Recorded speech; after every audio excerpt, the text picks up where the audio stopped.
respective of your time as well as ours. Today we're starting with the presentation piece. Some of you were here last year, and you know we started a series of educating our community about what domestic violence is. And when we sat around the table and said what we're going to present this year, we said hopefully what we're going to do is teach you or help you, give you tools about what to do if somebody that you love or a friend or family member tells you that they're being victims of domestic abuse. Okay, so my name is Evelyn Jackson. I'm the Director of Outreach Services for Help Now of Osceola, and these two, my colleagues, and they'll introduce themselves. Hi everyone, my name is Asma and I'm a volunteer at Help Now. Hello everyone, my name is Alia and I am a domestic violence adult counselor at Help Now. Okay.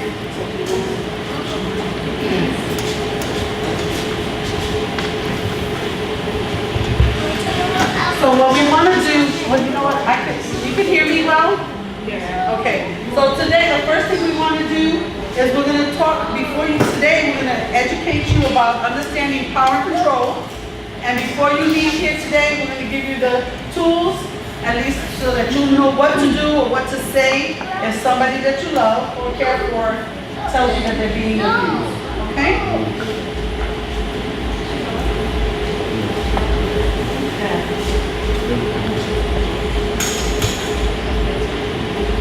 So, can anyone tell me what domestic violence is?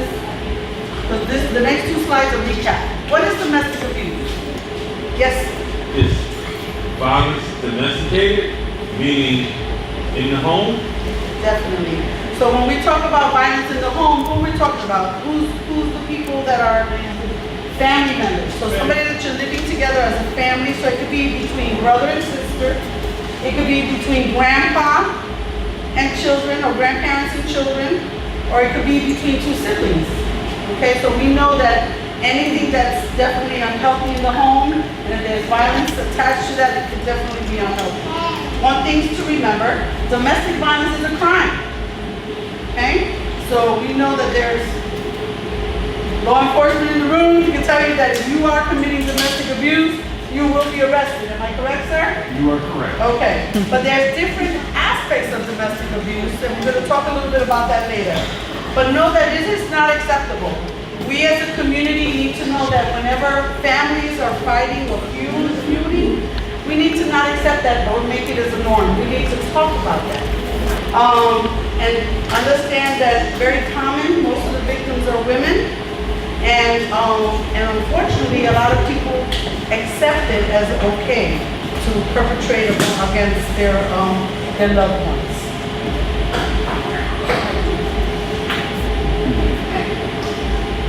Can everyone hear me too? Yeah. Or should I just talk on the mic? Alright, so one thing to note is that domestic violence, it is very dangerous. And 85% of victims are women. But that doesn't mean that only this is just a crime against women. It can also be against men as well. So all women and men, they do have the right to live without the fear of violence and abuse. The abuser is solely responsible for his or her abusive behavior. The woman or the man in the situation is not to blame. Violence is a choice that person has made. And the reason that we say that violence is a choice is because a lot of the times the abuser will say, you made me do it, or you upset me and this is why it happened. And that's why we like to emphasize that, no, it's a choice. You make the active choice to abuse someone.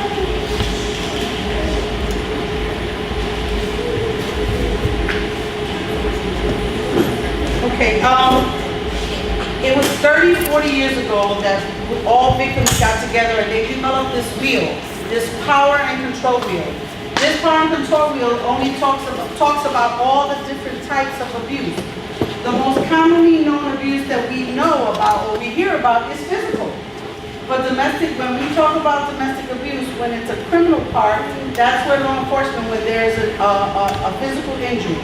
But domestic violence is not about that. It's when two individuals, one exerts power and control over the other one. And there's many different facets of that power and control. It could be financial abuse, it could be isolation, minimizing and denying that the abuse even happened. Those are the manipulative tactics that abusers use to control their partner. It can be using the children, or even using the male privilege. You know, I am the man of the house. I control everything. When we look at healthy families, it's an equal responsibility. And the other one is using definitely the power of force. So to understand power and control, the wheel just illustrates that abuse is, it's a cycle. Usually what happens is there's an incident that, you know, there's a fight, an argument, something happens. It usually gets physical, and then the abuser is apologetic, and, you know, he'll say, I'm so sorry, I'll never do this again, this will never happen again. And then there's this little honeymoon phase where everything is great, and then it just starts all over again. The cycle, it often starts to repeat and it becomes more and more intense as time goes on. So maybe first it starts off like, you know, like a little shove, for instance, and then the next time, like, oh, I'm so sorry for shoving you, it won't happen again. You feel fine and comfortable. It's like, okay, we'll do this again, or she won't do this again. Next time, it escalates from a shove to maybe a punch to a kick. It keeps getting more and more intense and on. And it also gets shorter in between times. Maybe it takes a few weeks, and then it might shorten up to a few days that this cycle continues. So each relationship is different, and not every relationship follows the exact same pattern. So again, maybe the person like erupts like every couple of days, maybe it takes a couple months, maybe it takes a couple of years. And so it just goes to show how different each relationship can be. So regardless, abusers purposely use numerous tactics of abuse to instill fear in the victim and maintain control over them. That being said, it's like, okay, you know, one day, maybe he got upset, like, oh, I wanted you to make this certain meal for me. So she'll make it, like, just to make him happy and everything, and then the next time he's like, oh, why didn't you make this for me? It's like, oh, I'm sorry, I didn't realize, like, I need to make it again. So then that way he has that control over her, like, you constantly make this food for me, or this and that. Yeah, and domestic violence affects all aspects of the victim's life. It's not just at home. A lot of people think this is a private issue. It's, you know, it's a relationship issue. It's just something that's happening at home.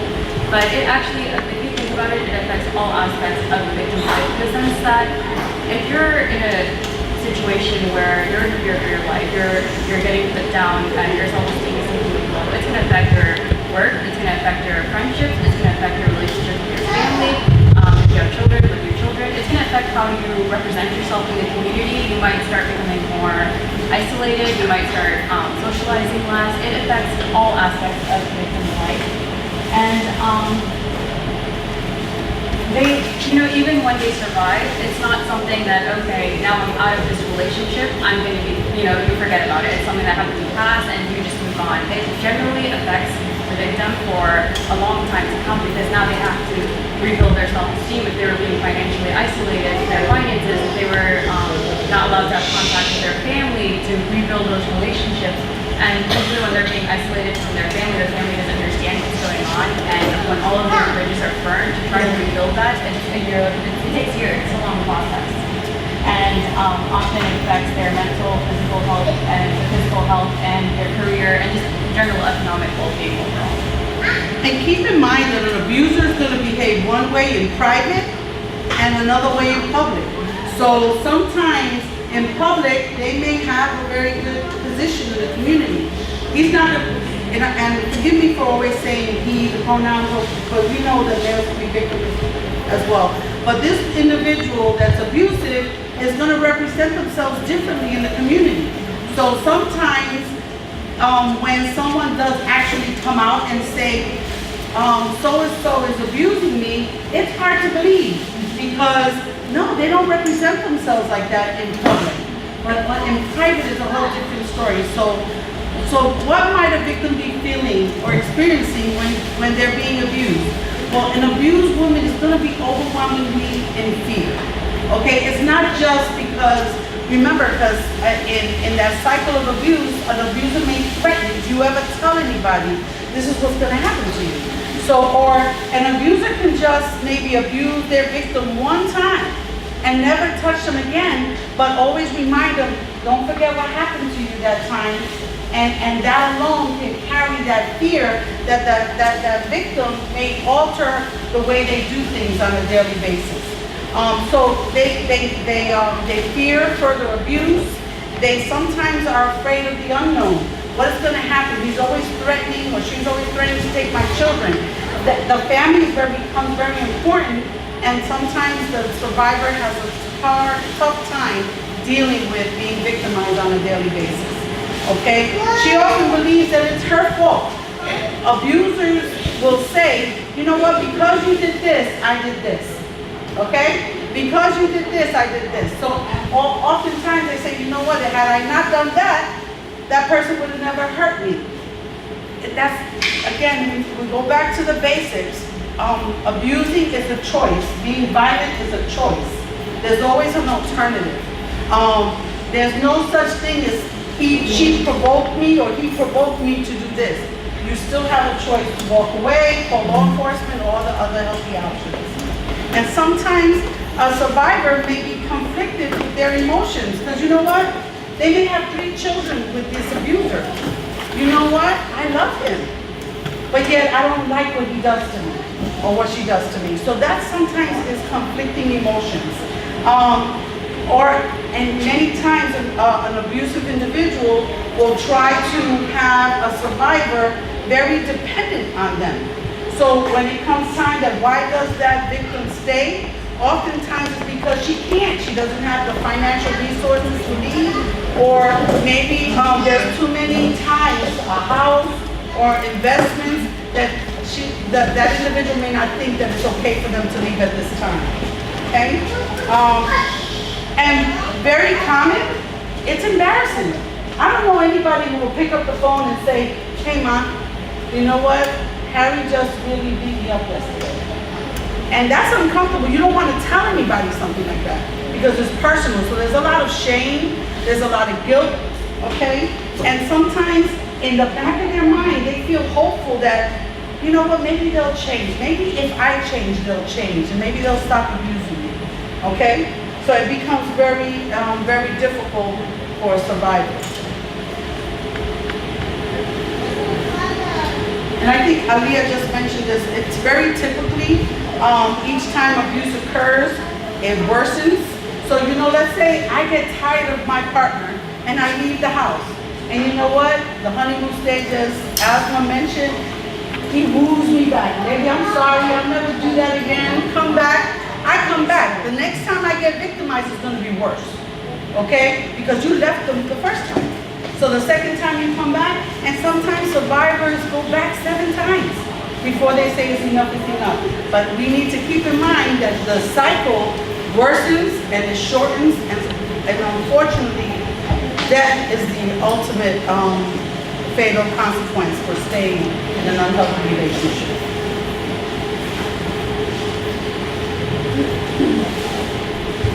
So like Evelyn mentioned, it's really hard to tell your family that you're in this situation. You know, there's that feeling of shame, of guilt. How are they going to react? Maybe, you know, there's still some hope in their back of their mind that they want this relationship to work. If they tell their family, they don't know what's going to happen.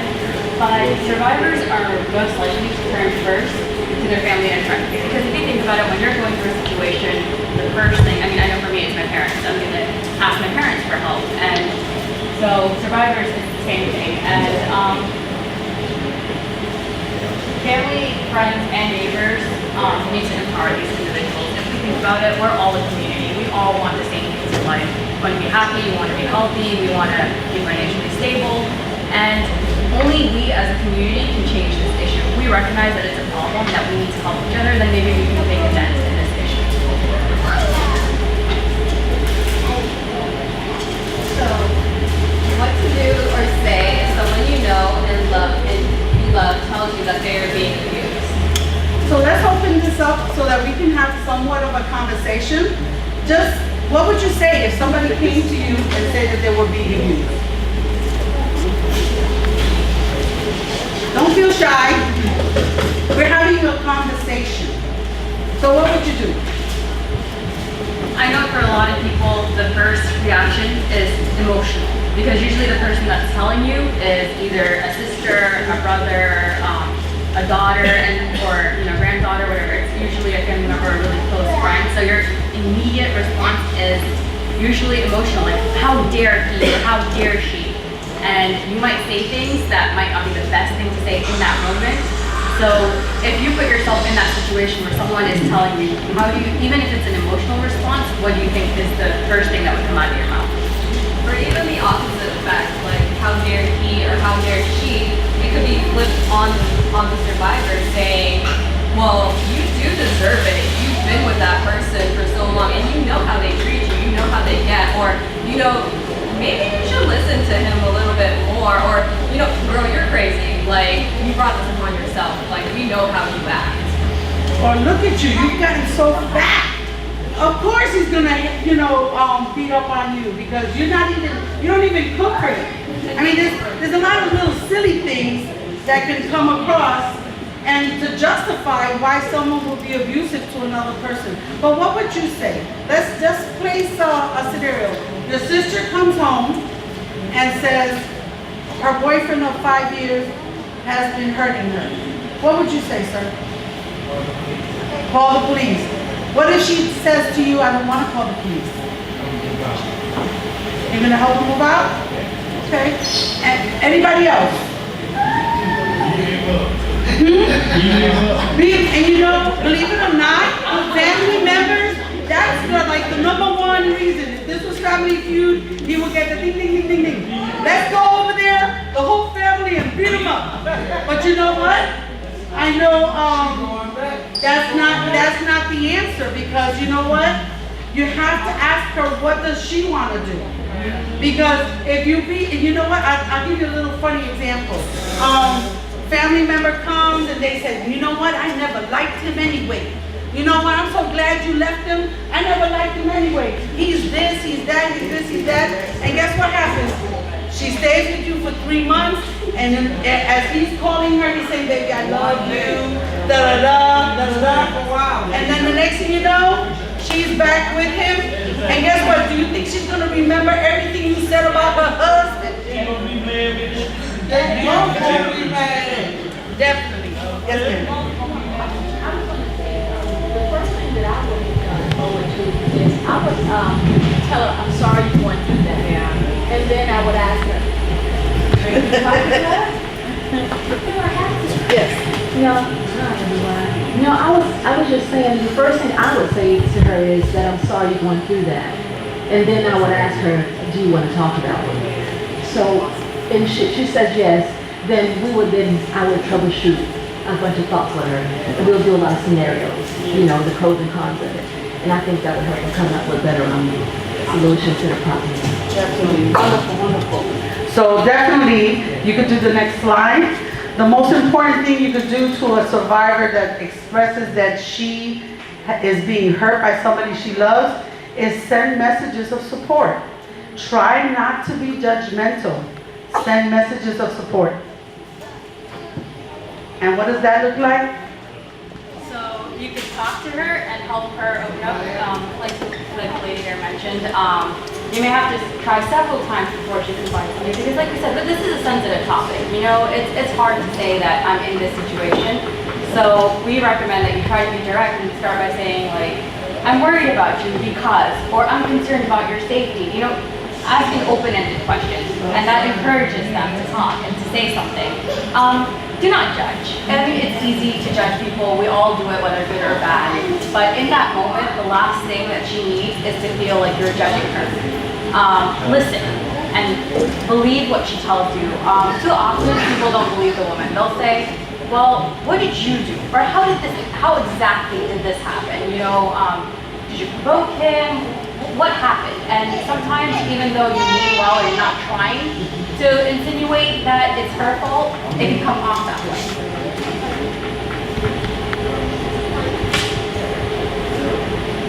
Some of the things that you can say is when the person comes up to you and starts confiding in you is to open up the conversation. It's not your fault. That's always the strongest thing that they need to hear in that moment. It's not your fault. Or thank you for trusting me. I want you to be safe. I'm here if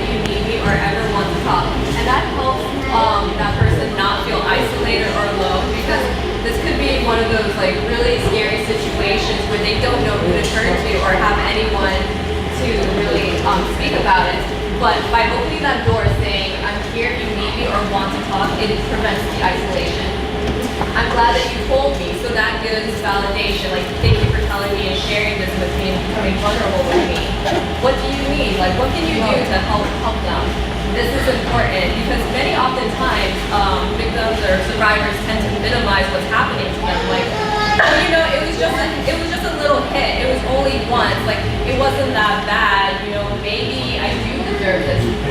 No, not at all. Like, this is something that's important that needs to be mentioned and needs to be talked about. You don't deserve this. You deserve to be treated with respect. Because sometimes, like, if this keeps on happening, like, repeatedly, they might start to think, maybe I do deserve this. Maybe I do deserve to be treated this way with disrespect. Maybe there's something I've done wrong that I deserve this treatment.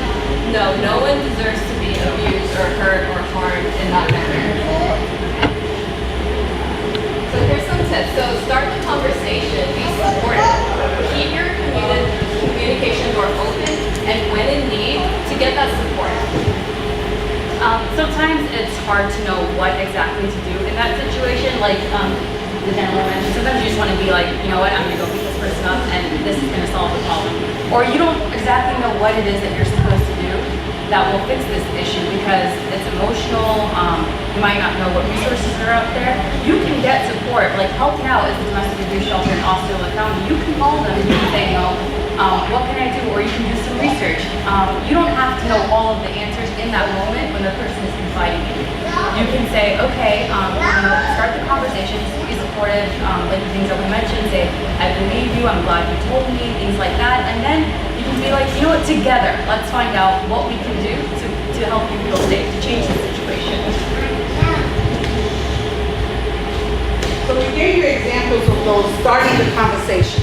So definitely those open-ended questions, and just even if you say, you know what, I noticed something different lately, or I noticed you're wearing a lot of makeup, or I noticed that you've been missing work a lot. You know, things that are out of the norm, that is different, that you can have as those start conversations. And just let them know that you're there if they want to talk. Okay, keep the open lines of communication open, but definitely take a risk and start the conversation.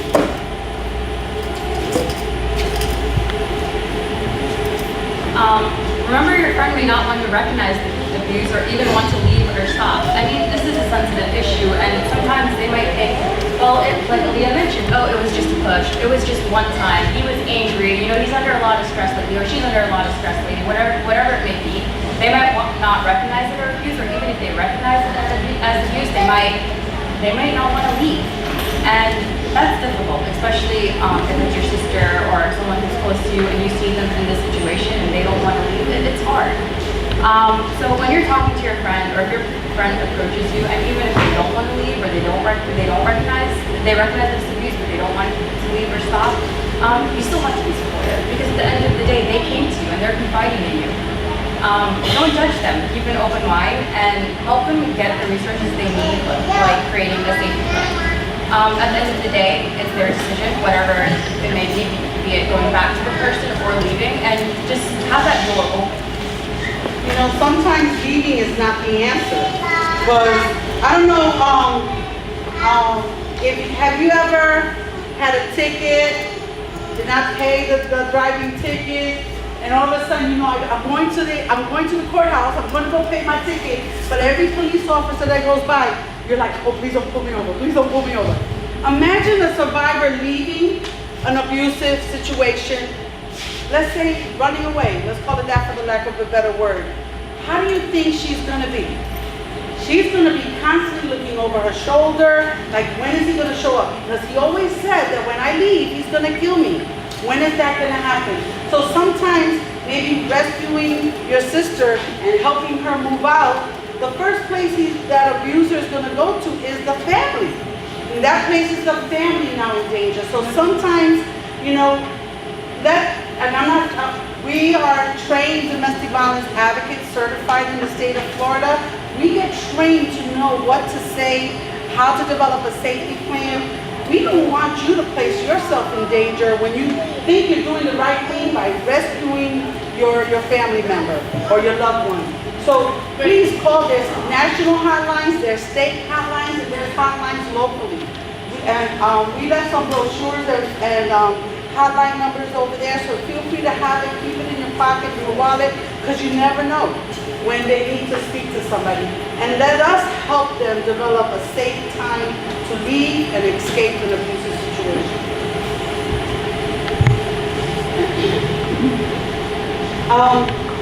I wanted to say, sometimes calling 911 is important because our law enforcement officers are trained to help survivors leave an abusive situation.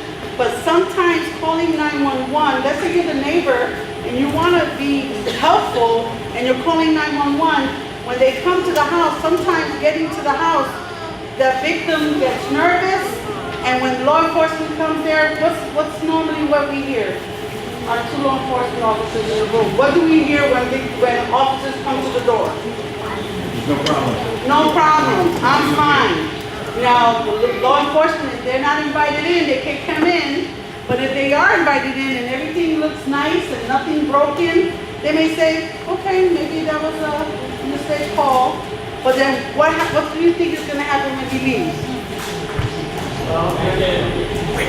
That's when the abuse gets really, really ugly, okay? And it could actually be potentially fatal. So remember, always ask the survivor, what does he or she want you to do? So always call the professionals. We certified domestic violence advocates are the professionals. But as a friend, family member, or a loved one, always assess the situation, assist, and definitely refer. And the referral here locally in Osceola County will be helping out Osceola. Do you have anything to add?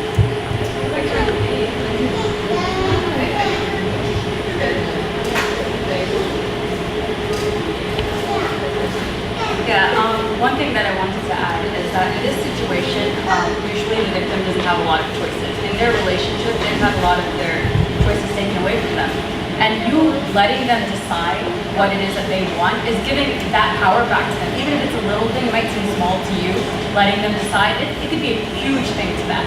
So always assess the situation first and try to ask the person what it is that they want. Okay, Pastor Alia, you have a I question? just wanted to ask you because I'm hearing it, but men can be victimized too. Yes, sir. And I wanted to know from you guys' standpoint, what body language to look for, because some I call them predators that be on women, whatever, they're clingy too. So they keep that person close to them and don't really let them do too much talking, and they do all that and to cover it up. Is there any languages or dots or signs or anything you can look for in a person to know that they're crying out for help? Because I'm hearing from you, and you guys give that person a choice. But in the beginning of this, it was saying after the first meeting, it starts getting shorter and shorter and shorter. And then sometimes those guys even are willing to take that other person's life. What signs do you look for that person to and is there anything you can do to get them from that person to talk to them? Aside from physical injuries that you may see in both male and female, okay, there may be differences in their behavior. So let's say if they've made some commitments and then fall short in not completing them. Maybe they're committed to do something at work or at church or at the mosque or whatever, and all of a sudden they're not coming and they're not fulfilling that commitment. That's an opener to say, is everything okay? Maybe not going to many events, okay? You haven't seen so-and-so in over 2-3 weeks. Wonder what's going on.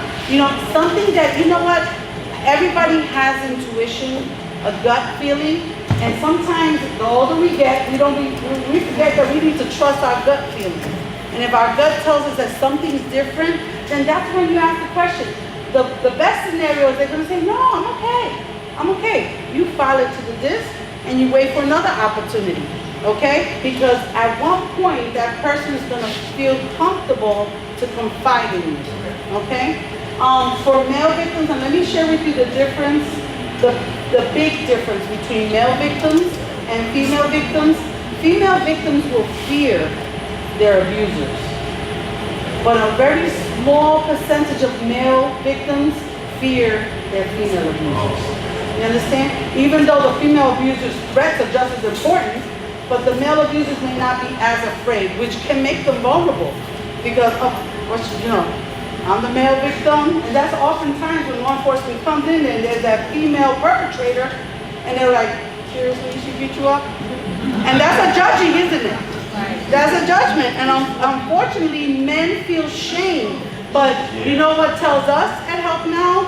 When, let's say, we get 200 calls a month, and 40-something calls are from male victims, that tells you that we have a high percentage of victims out there that are too embarrassed to actually call.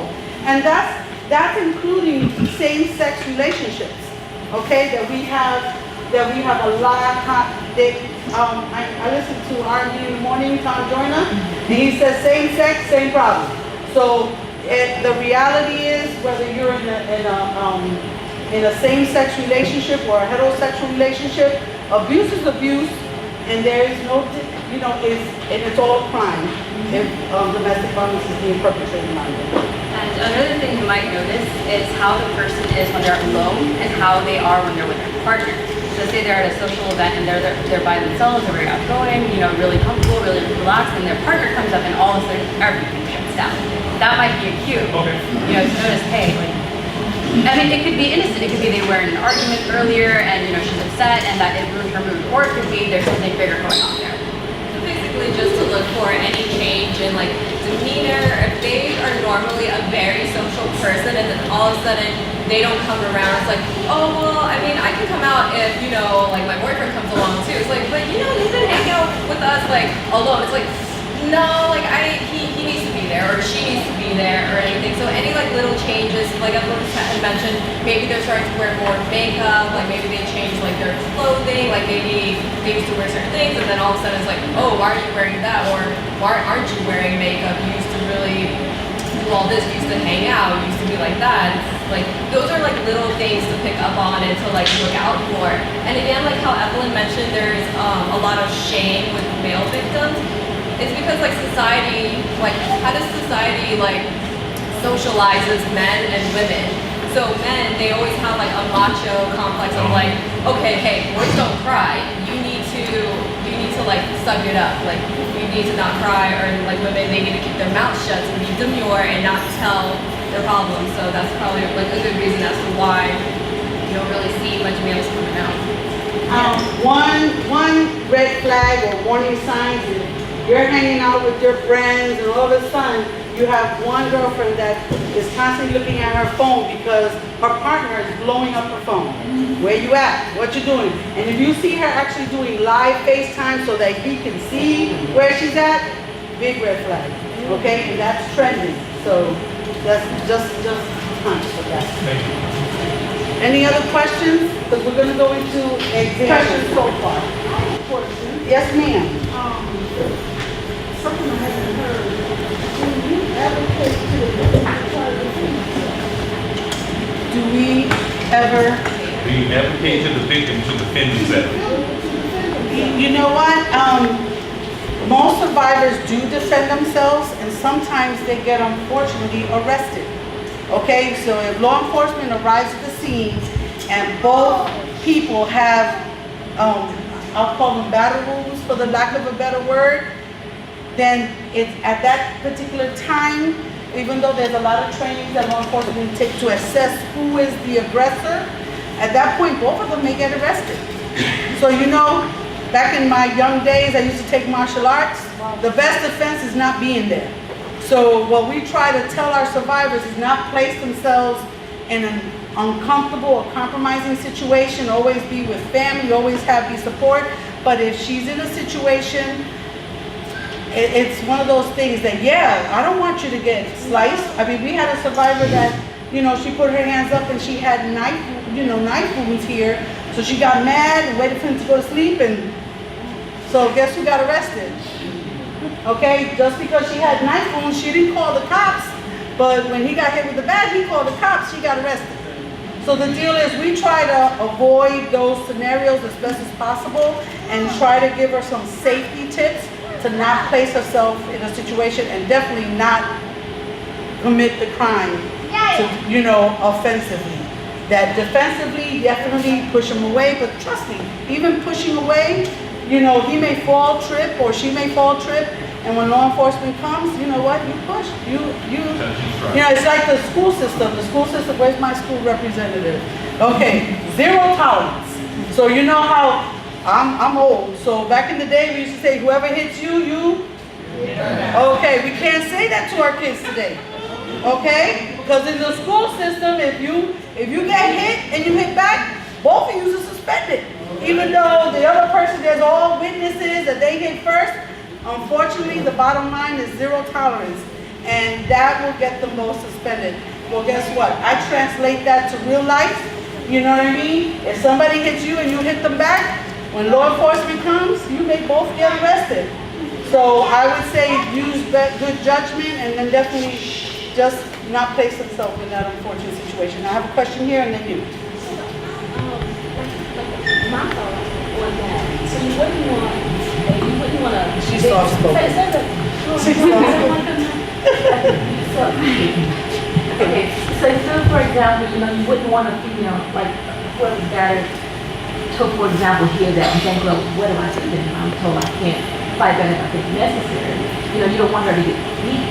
But that's not necessarily a bad thing when you think about it. They both end up going to jail. I'm not saying do get in fights to go to jail. But if you both end up going there, that may have been the only time that she would have even gotten there to be able to tell a story. So it's not necessarily a bad thing. I would not say, yes, go ahead and fight back if you like, know you're going to get beat. Yes, you maybe find a way to, you know, call police at that time and find a way when they do come to let them know that yes, there is a problem so they can take care of it. But for me, if I'm just saying female, for example. So if a female were to take and had a situation where she did fight back and they happened to be a thing where she and him, they both went to jail. The good thing about that is that she had never went otherwise. While she's there, she can then tell her story. She can tell what she's been going through. And that will probably turn out to be a good thing, you know? Maybe you'll get arrested. Maybe you'll find he has other, when he's done the crime before. Maybe he has a jail or something. Something, you know, I think it could turn out to be a good thing, although it may be fearful if she ends up. And you know, one thing for the part of this community awareness is that we could all work together as a team to help our survivors find healthy solutions to stay safe. Because I think if we all recognize the signs and we all ask the right questions, the open-ended questions, have the conversation, be supportive and definitely get help, I think we all can be talking the same language and hopefully sort of save a victim and keep her to be a survivor or him a survivor and become thrivers. Okay, we may have time for maybe 1 or 2 scenarios so that we can talk through these scenarios, and that way,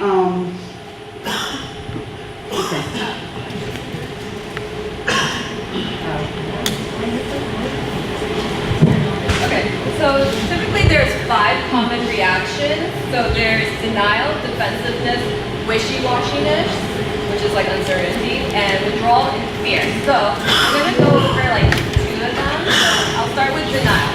So in this scenario, the victim is in denial that the abuse is happening. Even though his or her loved one are noticing abusive behaviors, they pretend everything is great. So it's like, okay, you totally know it's like something is not going like how it should be, it's not going smoothly, but she's like, no, you know, everything's fine, like me and him, we're perfectly happy, but it's like, you know, you seem kind of, are you sure everything's good? Yeah, everything's good. So how would you respond in that situation?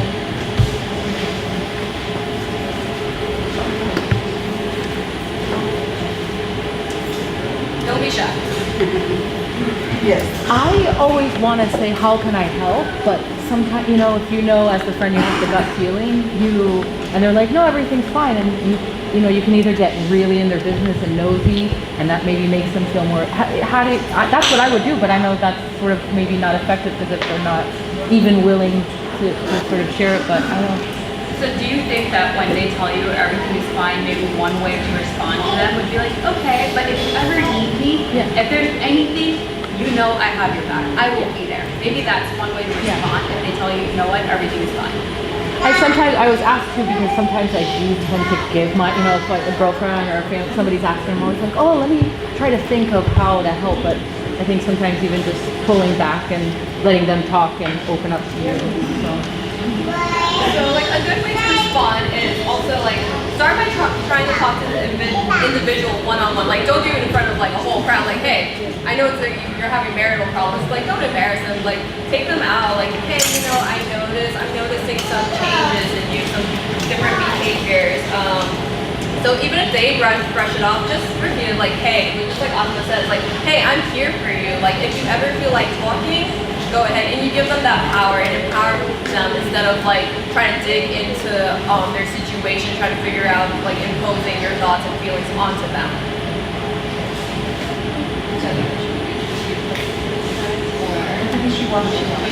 Okay, so we're gonna do wishy-washiness. So this is a situation where the person goes from one extreme to another. So they will either ask for help and either want to leave the relationship, or they're expressing that they want to leave, but then a short time later, they get right back with that person. So it can be very frustrating to us, like, okay, like you said that you're gonna leave him or leave her, and then you're going right back. Like, what do you want? Do you want this or do you want that? Like, I don't know. So of course you're feeling like really frustrated, like really upset with them, and then probably at the end, like, okay, I just want to give up. So how should we respond to that situation? What would you say? I'm sorry. No I problem. love this.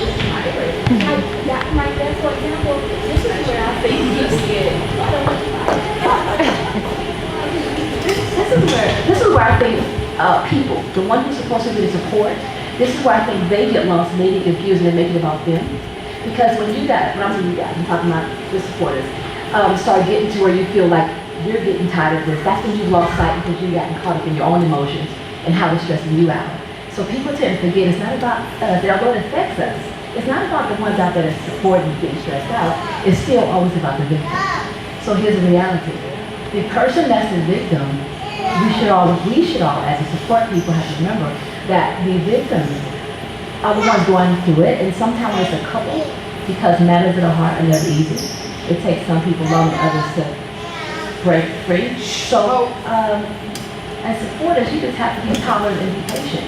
And if it's getting to the point where it's bothering you to that extent, to where you're taking it personal and making it about you, you have to then say to them, maybe, I really hope that works out well for you. And I wish you the best. And you have to posture, not necessarily disconnect and leave them, but you're going to maintain your own sanity also. So that is my thought on that. I have a scenario that I experienced about 30 years ago. How would you do this? This was when I was married, and that's been a million years ago. So, anyways, me and my husband at the time went to a party in Orange County, and one of his relatives was there. We were all young, in our early 30s at that time, and his cousin's spouse was fighting her there. So somebody came and told me, hey, so-and-so is out there fighting his cousin, you need to go out there. So me and my husband went out there. This is no lie. The script was flipped, and it wound up, she and her spouse jumped on my husband. So, this is a true story, so I want to know, how do you address that the next day? With a relative that was actually being abused. So how do you, maybe my police chief or my sheriff can answer this question. No, I don't want you to think that this is a make-believe story. No. This actually happened. How do you address that? And the end result, my husband lost a relationship with his relative over this. It is very common. I think that if you see shows like Cops, you see the most dangerous scene a law enforcement officer goes is to a domestic abuse call. And that is because there's history. When you go to a home, and it's okay for me to call because I don't want to die, but when law enforcement actually comes there and they say, well, I'm going to arrest him, they're going to say, oh, wait a minute, how's the rent going to get paid? How is this going to get paid? but wait a minute, I love him. This was just an isolated situation. There's different stories. There's no right answer for that. All it is about educating that survivor that what transpired was abusive, and sometimes it's not always good to get in the middle of that. So I don't recommend family to get in the middle of that. You know, if there's, earlier we mentioned, let's go the whole family, go over there, he beat her up. But what happens is you don't know what her reaction is going to be. Right. You know what I mean? So because we don't know, what we like to do is we like to talk to that person that's being victimized separately and let her know, look, this is what a healthy relationship looks like. And what I observed is, this is what's going on with you. What's going on? What do you want to talk about it? Open that line of communication so she can hear from others to say, well, what's going on was wrong. Because we don't know what words or what manipulation that abuser is doing to her to justify why he's beating her up. Okay? So granted, I say that's an isolated situation, but it happens so often that when it comes to the survivor, when we get them to our office, we have to educate them and let them know what they should deserve as opposed to what they're experiencing. Okay, because then we have to let them decipher what does she wants to do. And maybe that time hearing it, we've had survivors go through our 10-week educational class twice. Because the first time she gets it, but then again, that didn't happen to me. It was a mistake. He pushed me by accident. The fact that I fell down the stairs, it was a little push. He didn't mean to do that. We had a survivor at shelter said that there was a vehicle, he was driving away, and he had a shotgun, and he took the shotgun and was shooting at her as she was running behind the vehicle. When she came into the shelter, she said, he did not mean to shoot me. Now, is that not stinking thinking? Now, but it's not my place to say, you know, that was inappropriate. You know what, anybody shooting at you, they're not doing it because, you know, they're doing it for a reason. You know, and I don't want to get shot at, and I don't know how does it feel you get shot at, but is that the person that you want to go to? Because the next time he may hit it. You know what I mean? So it's difficult to say what a survivor is going to decide on. And just like the young lady over there says, it's not about me. I make sure that I empower her to make a healthy decision. We educate her about the whole power and control wheel, and we let them make a decision. Now, if the investment, because you have relatives that are fighting, you know, that conversation I would recommend that conversation. You know what? I'm sorry that I didn't realize that this is something that you wanted. I got intervened because I was trying to save you, but you know what? Take myself out of it. You continue being, but if you ever need me and you want to, you know, definitely be in a safe place, then maybe I'll be here when it's time for you to leave it. I wouldn't know what else. Any different? Sorry. Okay, so like Evelyn said, it's really good to just educate and empower them so they can end up making their own choice. And we don't have to be a superhero to go in and save them, but instead we need to be the anchor in their storm. Does that make sense? Right. So like trying to like be there for them, like not going and saving them, like okay, we're all gonna go like there and beat them up and do this and do that. Because that might not be the safest thing for them. So instead, be that anchor in the storm, be there when they need it, be their rock, like be their support system. Like, hey, I know you're going through this, but I'll always be there for you, and I'm not gonna turn my back on you or close that door on you. And that's one of the best things we can do as a community to keep that door open and keep the communication lines open for them.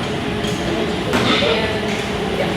Okay, so we're almost to the end. So those are our two examples. So we're going to close it up by definitely talking the healthy relationship. So it's a beautiful segue. Definitely talking the healthy relationship. We always remember that there's going to be warning signs. And from the outside, we could probably identify them, but the survivor or the victim in that scenario may not necessarily know that they're being victimized. Okay? So it's always important for us to educate friends, the community, and definitely about dating relationships and healthy relationships.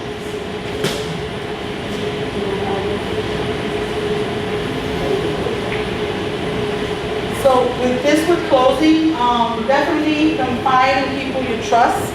Well, we know that, we gave the statistics earlier, 1 out of every 4 individuals is in an unhealthy relationship. So if you are in an unhealthy relationship, please confide in somebody you trust, or give us a call. And the message that we as community need to tell the survivors is you definitely matter. You know, we care about you and we're here for you. One more thing that I want to add is, right now we're talking about more how we support victims, and how do we support you? How do we support the person that's helping the victim? There are resources out there for you as well, because it can be overwhelming. And, you know, it's hard sometimes, especially when the victim wants to go back or they're not listening to you. And so there are actually resources out there for you as well as the support to the victim. Does anyone have any questions? Oh, our team, we would like to thank you very much for